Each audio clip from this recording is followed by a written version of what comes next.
All right. Good day, everybody. Health is wealth, isn't it? We've all heard this phrase, but what does it really mean? And sure, on the surface, we all understand that one has no use for wealth without health. But rarely do we have an opportunity to turn this phrase on its head. As new research is published and new technologies are brought to market that afford us the opportunity to learn more about ourselves, our minds, and our bodies, NoPody Studios is creating companies that literally create wealth from health. Isn't that wild? So we'll learn about some of that today. I'm Kyle Kane. I'm the Chief Marketing Officer at NoPody Studios and your host today for another episode of Peak Performance. And today I'm joined by one of my favorite nobodies, Dr. Erik Reis. Kyle, so good to Dr. see you. Yes, you as well. You as well. Now, Dr. Erik, there was a line of folks around the building to conduct this interview with you, and I'm glad I got the nod. So thank goodness. So can you tell our viewers a little bit about your background and what it is that you do for the studio? Happy to. And I'm happy that the payment that I gave you underneath the table is paying off. So thank you for that. For those of you who don't know me, my name is Dr. Erik Reis, and I am fortunately one of the co-founders of the studio, and I'm currently serving as our Director of Health and Wellness.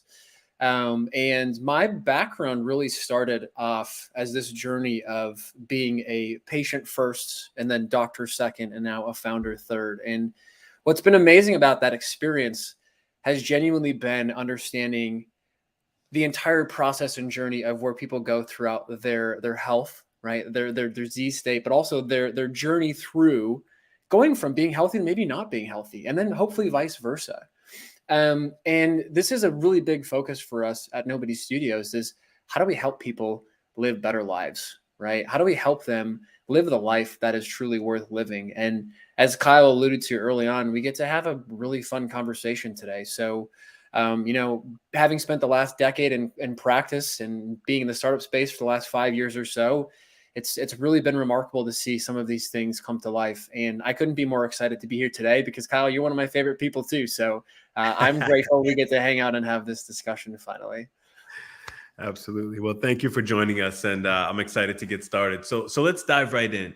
So what we know is that every company created by NoPody Studios is aimed to solve a real world problem, right? And now with over 900 investors across 55 countries, there are more and more and more problems to solve.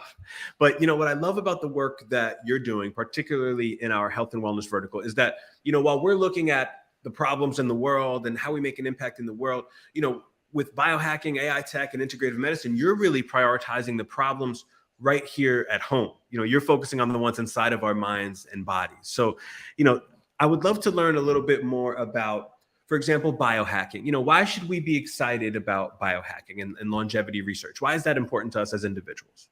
Yeah, it's a good question. And for those of you who don't really know what biohacking actually is, it's essentially understanding your body from a genetic standpoint, and then really understanding that there's actually another layer on top of your genetics. You have this system called your epigenetic expression. And what that means is that your genes turn on and off, but you're no longer at mercy to your genes. The deck of cards that you've been handed genetically is there for a reason, but that doesn't necessarily mean that you have to play every single card that's been sent to you. And whether that's a BRCA gene for breast cancer, or whether that's some sort of genetic mutation that doesn't allow you to methylate very well, at the end of the day, what we understand now is that there are different things that you can do to modify your genetic expression. And so by looking at your genetic profile and then understanding your epigenetic profile, things become really interesting, because now we're looking at things like, what does your diet look like? How does exercise manipulate your genetics? What is sleep, and how does sleep influence your ability to, modify and improve your genetic expression? What is your nutrition? How does your nutrition play a role? This is where, biohacking is getting really keen into looking into like supplementation and different longevity molecules like NAD plus and NMN and fisetin and quercetin. And for my fellow nerds out there who followed along on that, we're really looking at ways to help your cells stay healthy and stay young and stay fit. And this is a really cool area to be digging into right now, because we're still in its infancy. We still really don't know much about the brain and body. And I think sometimes we forget that we're really dealing with like a 40,000-year-old brain stuck in the 21st century. And what I mean by that is our brains really haven't evolved that much for thousands of years. Even though the technologies that we use today and the thinking and the way that we process information has been modified and changed a bit because of our environment and the way that we're living. And so longevity and biohacking are really cool and really novel because they're opening up this vast opportunity for us to explore about not only how to let us to live longer, but how to live longer without disease. Because as it stands right now, we're currently living longer than we used to decades ago, but we're also living longer with disease. And Kyle, I don't know about you, but I want to live to be in my 70s, 80s, and 90s, but I still want to be able to hold my grandkids. I still want to go for walks. I still want to enjoy my time. And for a lot of people, they're really struggling with that right now. And so this is why longevity and biohacking is really exciting for us, is that we can not only prolong life, but we can prolong the years that are actually in life and the quality of years that are in your life. And to me, that is helping every single person on this earth. And we're all going to need to do something different for that. And that's where this individuality and precision medicine really comes into play, is because what Kyle needs might be different than what I need. And that's okay. And that's what's fun about building in this space, is we're finding ways to help every single person. And to me, there's nothing more exciting than trying to figure out how to help every single person out there update their software. Absolutely. And that makes perfect sense from a humanitarian standpoint. And I'm with you. And ever since my doctor told me when I was, I don't know, 17 years old, that we're all ongoing chemistry experiments, I've been trying to crack the code ever since. And I've spent years, and I've traveled Eastern, practices and Western medicines, and I've spent probably hundreds of thousands of dollars trying to figure out how to crack the code. So I get it. It makes sense on the humanitarian standpoint. But here, we're not just about making an impact on the world. If we want to create a sustainable vehicle, this has to also make sense from a business standpoint. And it's harder and harder to find trustworthy information, And so as a consumer myself, some of these spaces that we're dabbling into, it just seems like it's difficult to find reliable information. It's hard to know who to trust. And this is, we're talking about the most intimate thing possible. We're talking about products and services that we're using on our bodies. So, how do you justify this from a business standpoint? Why would Nobody Studios be focusing specifically on this? Yeah. Well, it's interesting you say that, actually. So this was one of the biggest pain points that I experienced when I was in practice and seeing patients, is that most patients come into the clinic, and what they lack is they lack the fundamental knowledge to even ask the questions to actually get the answers that they're looking for. It's a mass failure in medicine because doctor is Latin to teach, which means doctor is Latin for docere, meaning to teach. And unfortunately, what that means is that if we were actually teaching our patients, they would be getting better, they'd be more educated, they'd be informed consumers, just like you and I would be on Black Friday when we want to go find our brand new flat screen TV, right? It's the same thing, but we've failed in medicine. And this is a difficult aspect, is that medical knowledge in the medical literature doubles every 73 days. So let that sink in for a second, okay? If the medical literature doubles every 73 days, good luck trying to understand all the research that comes out, even if you're in one specific niche field, right? We can't do it. And so this is where things get really interesting when we're talking about AI, large language models. And it's not just scraping all of the information off the internet and taking every Twitter feed and putting it together in a large language model like OpenAI. It's taking specific pieces of literature and context and articles and putting them together. And we're already seeing this in medicine and healthcare. Google has an organization where they're putting things together and specifically based off of PubMed literature. You're seeing this with other organizations as well, where they're specifically building out language models that are based off of double-blind, placebo-controlled, peer-reviewed literature. And so the business case for this is really interesting, because one of the experiments that we're running right now is literally creating an AI-based bot that can help patients put in symptoms, put in information about what they're dealing with, and get 5 to 10 questions to ask their doctor on an upcoming visit. Now, this is an early stage experiment, but what's really fun about this is it solves a mass pain point, because a lot of patients get anxiety about looking dumb in front of their doctor. Right. But they shouldn't. Like, that's the best time to ask that question. And so there are multiple business cases and use cases for the technologies and solving these problems, because it's worldwide. It's not just in the States. It's not just in the NHS in the UK. It is everywhere. And so while we have a lot of information that's available to us, we don't have, and what we're lacking is the critical thought process and the ability to have that knowledge to be able to ask the questions to get the answers that we're looking for. And this is where things get really fun, is working with, brilliant minds like Donald Farmer and Min, and being able to have Adam spin up a really quick website or a company for us. Like, that's where the rubber really meets the road, where we're stress testing this on day one to figure out if there's actually a viable solution here. There are multiple companies that are involved in that. And, for us having the audacious goal of building 100 companies in 5 years, selfishly, I think a lot of them are probably going to come from the domain that we're talking about right now. I love that. So with all that excitement, I mean, what would you say excites you the most about this space? I think the biggest thing that I'm really bullish on right now is just the fact that we're really approaching this from an individualized perspective. We're no longer looking at medicine as, okay, you're the average of everyone else around you, so we're going to treat you the same way as everyone else around you. We're getting really specific, right? So we're getting back to understanding you genetically, epigenetically, and then looking into things to say, Kyle, what are you willing to do? Well, Kyle, what do you want to do, right? What is your environment? What are your resources that are available to you? If we take a look at you, understanding you structurally, neurologically, metabolically, cognitively, and even emotionally, there's so many aspects that go into that. And so this whole individualized and like precision medicine mentality is really essential and really fundamental for what we're trying to strive for.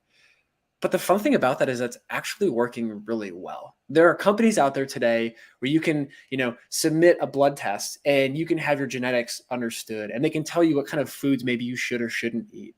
You can go get a food sensitivity panel ran to say, hey, maybe you're having a low-grade inflammatory response to melons and oranges, even though we've been told our entire lives that fruit is really healthy for you.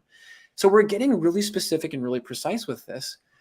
But one of the difficult aspects with that is that on average, it takes 12 to 17 years for a research paper to become public knowledge.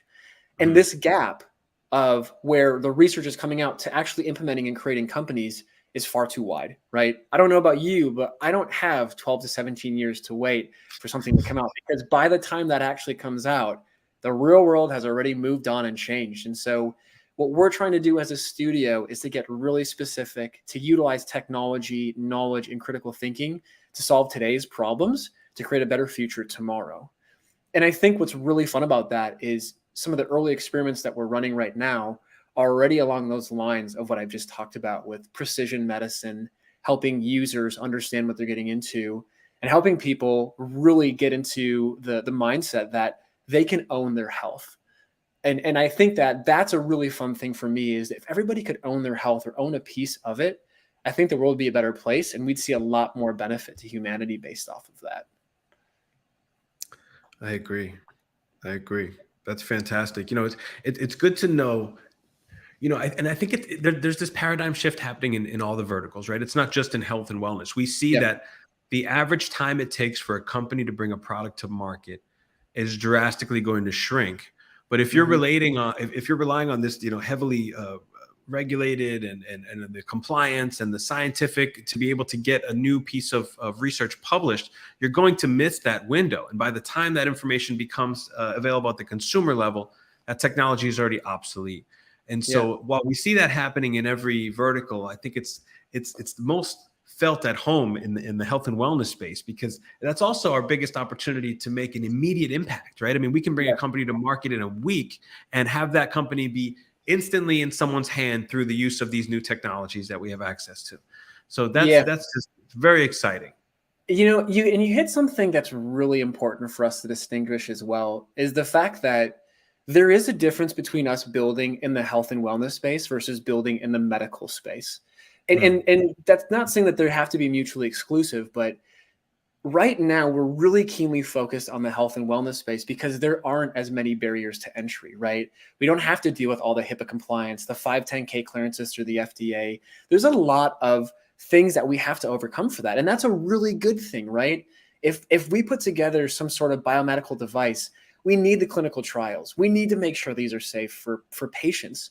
But what's amazing about being in the health and wellness space is that we still get to develop those things. It's just we get to get them to consumers earlier. And so things that have lower, less invasive opportunities to be able to help people. Things like getting into wearable technologies, understanding how health tech can allow us to have, remote patient monitoring, to have your doctor know like what your average blood pressure has been over the last month, or what your heart rate variability's been, or how your sleep's been. Those are really important scores for your doctor to understand. So now they don't even have to ask that question anymore.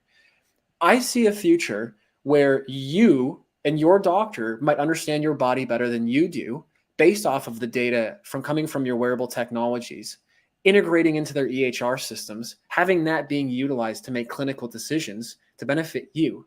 And if that is a world where we can actually get behind, I really feel as though not only people get better faster, but they'll be healthier and they'll be happier. And it's no surprise that we have a massive mental health pandemic on our hands that was here way before COVID was even present. And the problem is that we're looking at mental health as, oh, we have to have a mental health procedure. But here's what I can tell you is diabetes can provoke mental health issues, because we know diabetes has severe consequences on the brain.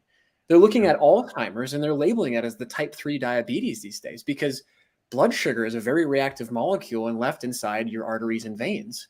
It tears down vessel walls. It goes after neurons. And so it's no longer just looking at a condition or a different vertical and saying, oh, they're isolated, they're not related. It's this integrative, holistic approach that we really have to adapt. And I think that medicine is moving down that direction. And this is why we're really excited about the health and wellness space. Is it's really a yes and conversation. It is looking at people structurally and helping them move more efficiently. It is looking at them neurologically and helping them update their software. It is looking at them emotionally and understanding the person behind this. It's looking at them mentally and saying, what does your bandwidth look like? Are you capable of executing on this? Because all of those systems matter, and they always have. We've just tried to make it as simple as possible. And if we were doing things the right way, we wouldn't be in the position that we're at today. Very well said. Very well said. I couldn't agree more. And, and the companies that Nobody Studios is creating as a result of this paradigm shift seems to not only benefit the patients, but also the clinicians as well, and the doctors, because they can't possibly keep up with this doubling of the medical journals every 70 days, right? They're too busy serving. They're too busy helping patients. And chances are they're overworked and underpaid as it is. So for them to find time to, re-up their knowledge at this frequency, it's just, it's unrealistic, so Yes. Something has to give, and that's fantastic. So you talk about these companies that the studio is creating, and particularly, you mentioned wearables, you mentioned sleep, and I'd love to talk about Sleep Glide. This is something when I saw it on the Nobody Studios website, I was so excited about this coming to fruition. I'd love for you to talk about that in your own words. Yeah, I'm super excited about Sleep Glide, and I'm a bit biased on it, but it's an amazing collaboration that we're doing between Nobody Studios and Dr. Gina Poe, who is a world-renowned neuroscientist who's been doing research on sleep and dreams for the last 20, 30 years. And Gina is absolutely brilliant. And what we've essentially created is we've created a predictive algorithm for all major wearables. And what we're talking about essentially deploying and using is we've created a predictive wearable technology that allows people to understand the exact time that they should go to bed at night.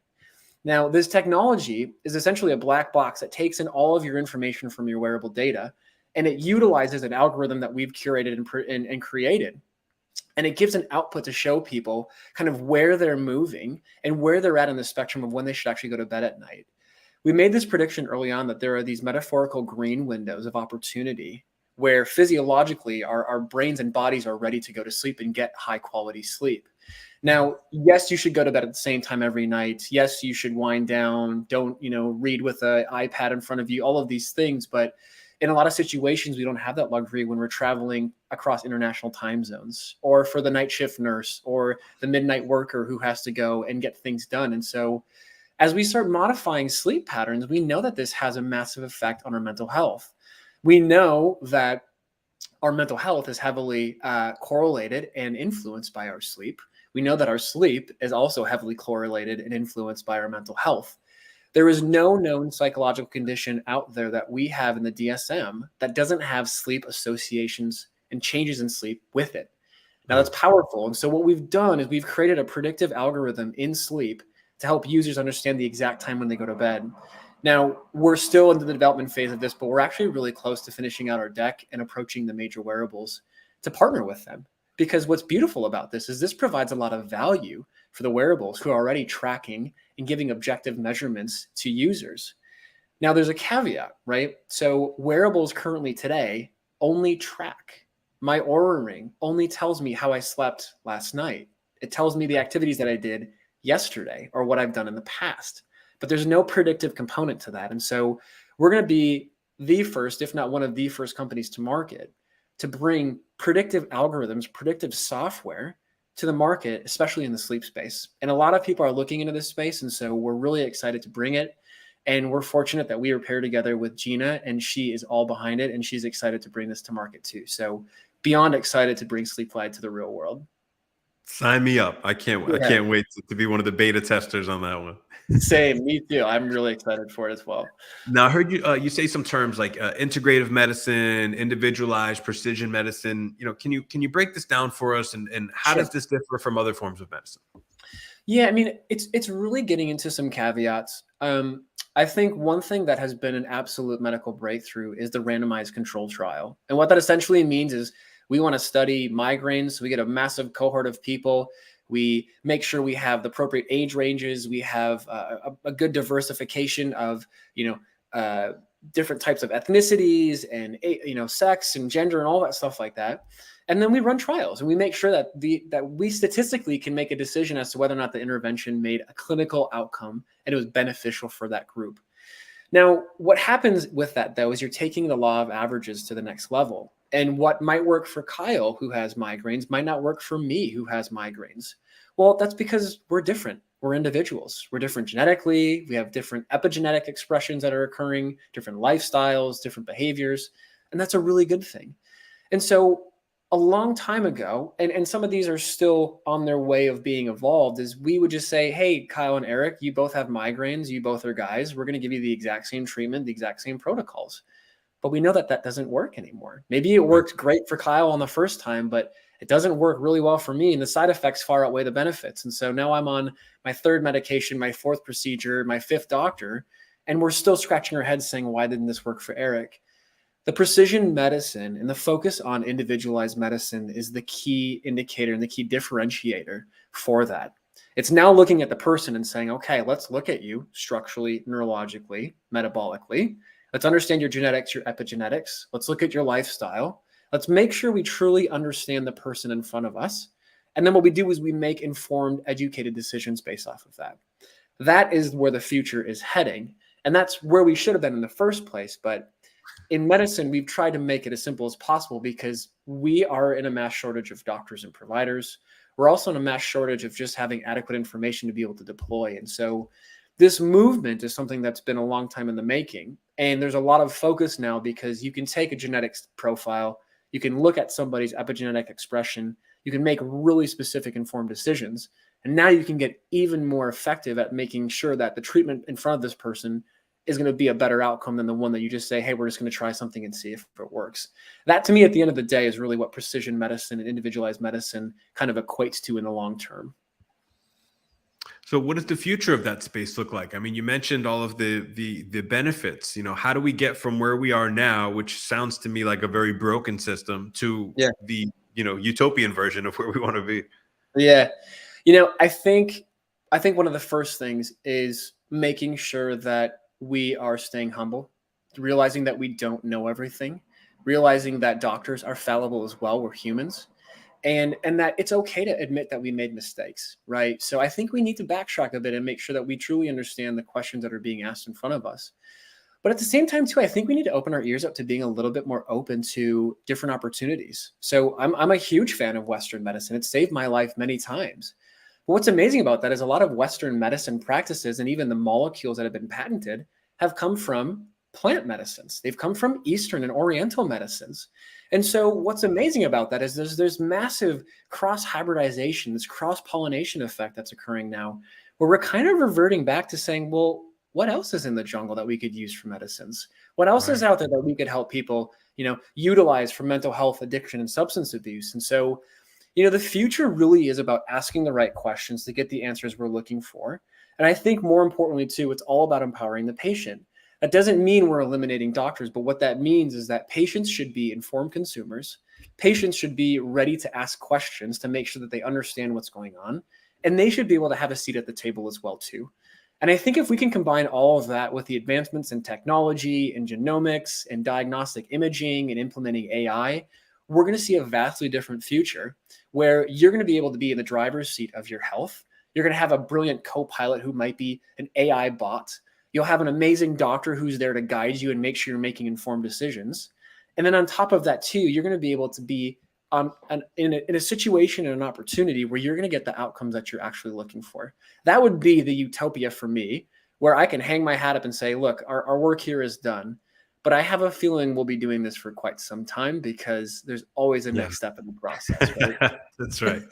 That's right. And so it seems like the best we can do is, get these like-minded, forward-thinking folks together who are at the forefront of research and share information transparently and openly and honestly, and share our experiences together as humans, and knowing that we have a platform to do that. And for example, one of the platforms, as you mentioned, another potential solution from the NoPody Studios, the company that NoPody Studios created called Webdelics, which is quickly becoming the leader and forefront of authority in plant medicine. Can you talk a little bit about your involvement and the creation of Webdelics? Yeah, happy to. So, Webdelics is a really novel platform because Webdelics is essentially aiming to be the WebMD for plant medicine and psychedelics. And as weird as it sounds talking about psychedelics and mental health, there's been a lot of amazing research coming out looking into the physiology and the mechanisms of how psychedelics and plant medicine actually affect the brain and even the body.